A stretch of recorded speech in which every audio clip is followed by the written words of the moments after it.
皆さんこんばんは321です。エイリンです。ああいい天気だね。今回はエルマートレインで走らせました。ここからは走行集です。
そしてエルマートレインを後にし、出坂から千里中央まで寄り道。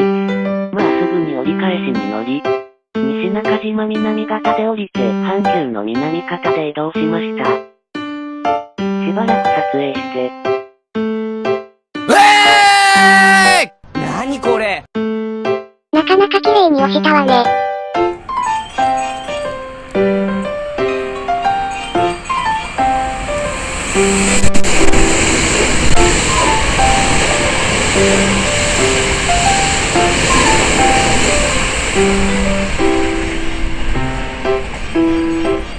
ところ変わって淡路です。アンタウンいいね。やってきた7300の特急に乗り高槻市へ。